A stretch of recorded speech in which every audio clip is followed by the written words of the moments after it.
Hello guys, kumusta po kayong lahat? Ako po muli si Taylor Man, samahan ninyo ako muli sa aking pamamasyal dito sa bansang Vietnam, at ating bisitahin ngayon ang historical temple, walang iba, kundi ang Temple of Literature.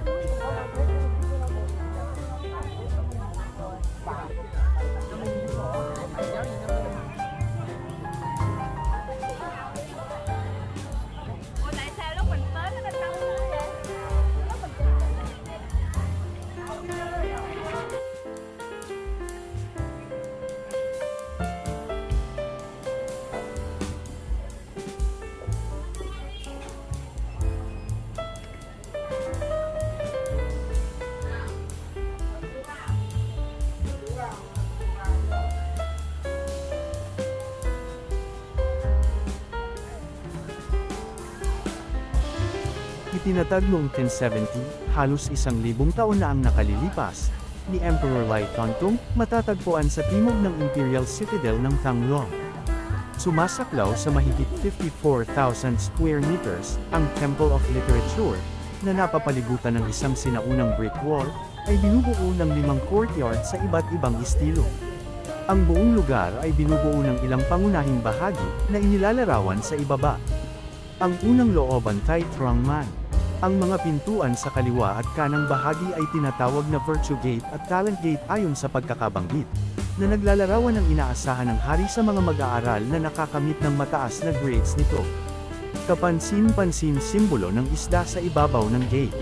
Ayon sa alamat, ang Diyos ay nagtataglay ng taunang kompetisyon para sa mga isda, at ang isa, na kayang tumalon sa pinakamataas na talon, ay magiging isang malakas na dragon. Actually, ang isdang iyon ay sa isang estudyante.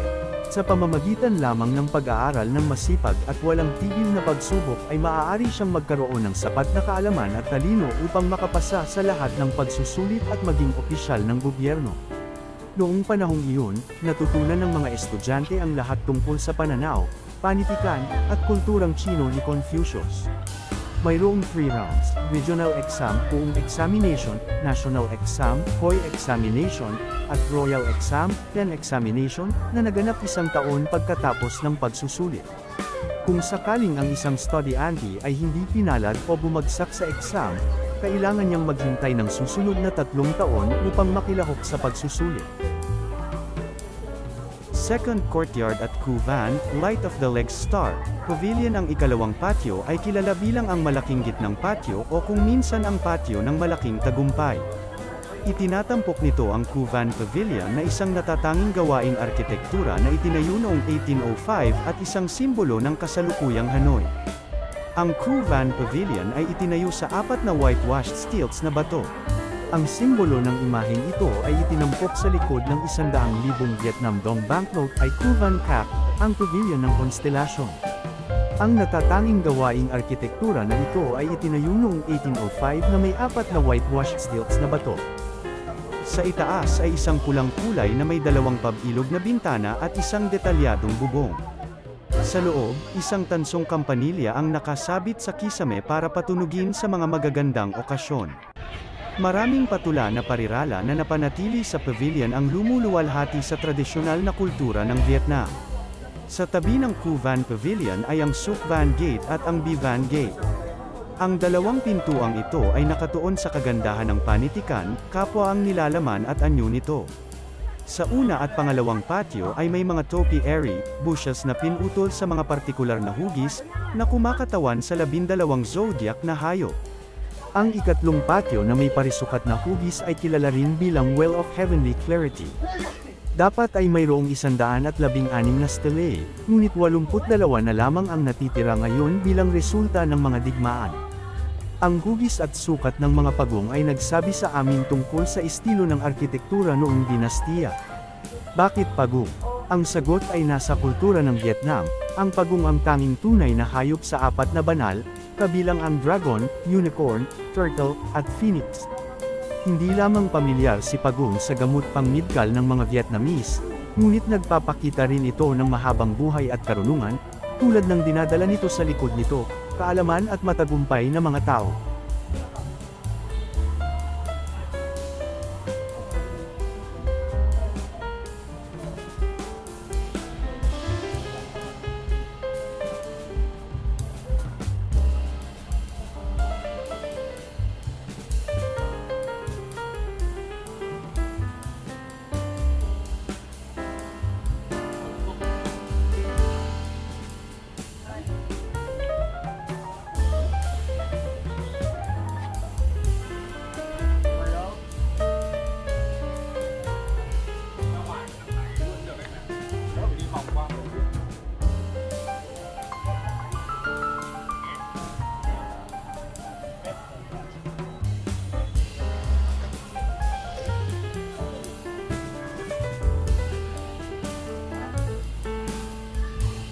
The fourth courtyard Tiananmen ang ikaapat na patio ang kintuan sa mahusay na tagumpay, ibig sabihin sa Vietnamese, na nagtatampok ng nakamamanghang House of Ceremonies at ang santuwaryo ng Confucius, ay namumukod tangi sa complex dahil sa mga pulang haligi at wood-beam na kisame kung saan nakasabit ang mga anti-gang istilong parol.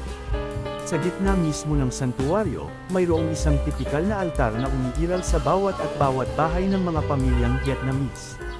Ang altar ay laging inilalagay sa gitna at pinakasagradong lugar ng bahay kung saan sinasamba ng mga tao ang kanilang mga ninuno.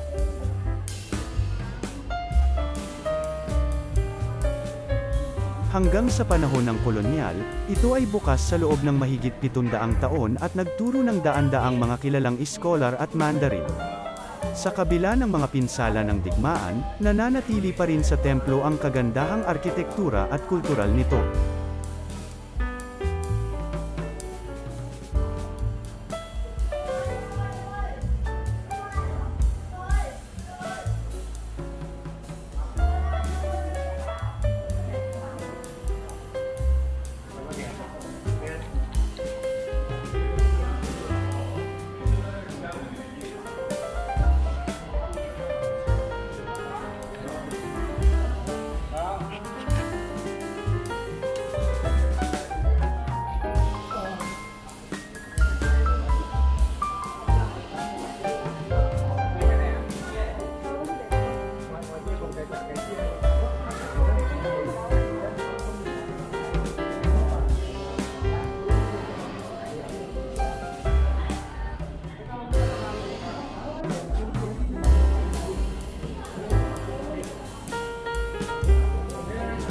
Sa altar, dapat mayroong 5 pangunahing elemento kabilang ang metal, kahoy, tubig, apoy, at lupang puno ng mga handog at amoy ng insenso.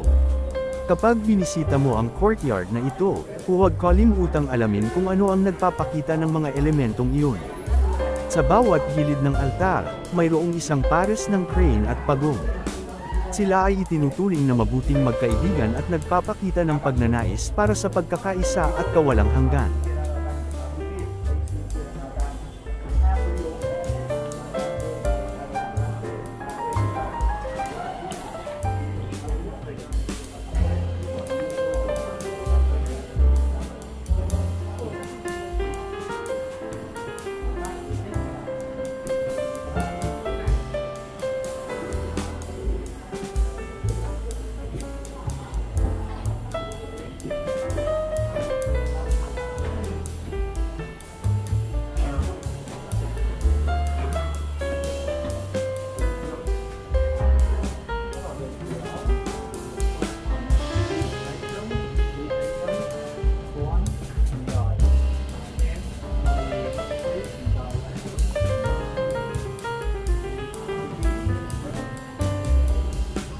Chu Van An. Siya ay isinilang sa Van Thame Village, Quang Liet Commune, kasalukuyang distrito ng Phong Tri, Hanoi. Sa unang bahagi ng kanyang buhay, sikat siya bilang isang prangka na tao na nakapasa at nagtapos bilang doktor, Thai Hopsin ngunit tumanggi na maging Mandarin. Sa halip, nagbukas si An ng paaralan at nagsimula ang kanyang karera bilang guro ng Confucian sa nayo ng Wing Kong sa Ton Tri. Ang pagtuturo ni An ay may mahalagang papel sa pagpapalaganap ng Confucianism sa isang Buddhist Vietnam sa panahong ito.